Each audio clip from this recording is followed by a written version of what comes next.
Hello दोस्तों, नमस्ते, प्रणाम। आप सभी लोग कैसे हैं? आशा कर रही हूँ आप लोग स्वस्थ होंगे, मस्त होंगे, अच्छे से होंगे। आप सबके बीच मैं एक गीत सुनाने जा रही हूँ। अच्छा लगे तो लाइक, सब्सक्राइब और कमेंट बॉक्स में कमेंट करके ज़रूर बताना दोस्तों। देखिए शाम का समय है, बहुत ही अच्छा मौसम है।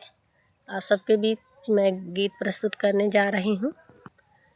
कावन फुलवा फूलै मैया साँझवा सुबेरवा हो, कावन फुलवना हो, कावन फुलवना फूलैया धिया धीरतिया हो, कावन फुलवना बेला फूल फूलै मैया साँझवा सुबेरवा हो, अढ़ौले फुलवना हो, अढ़ौले फुलवना फूलैया धिया धीरतिया हो, अढ़ौले फुलवना कावन फुलवा फूलै मैया साँझवा सुबेरवा हो,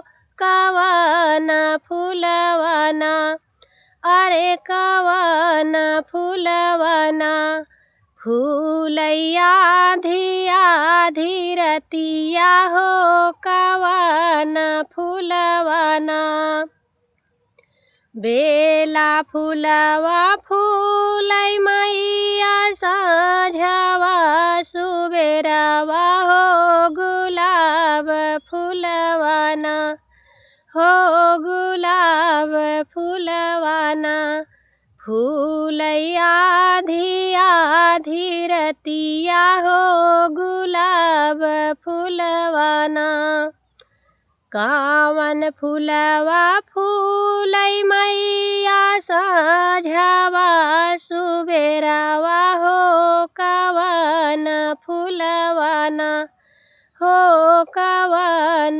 फुलवना फूलैया धिया धीरतिया हो, कावन फुलवना फूलैया धिया धीरतिया हो, कावन फुलवना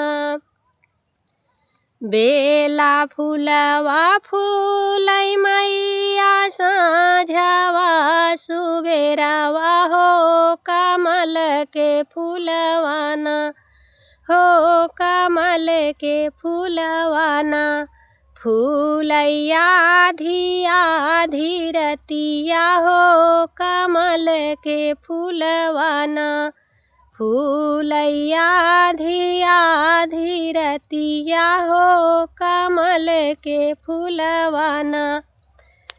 आप सभी को हमारी ये पचरा गीत अच्छी लगे तो लाइक सब्सक्राइब ज़रूर करना दोस्तों। देखिए शाम का समय है और मैं यहाँ खेत में बना रही थी वीडियो। आप सभी से जय माता दी, बाय।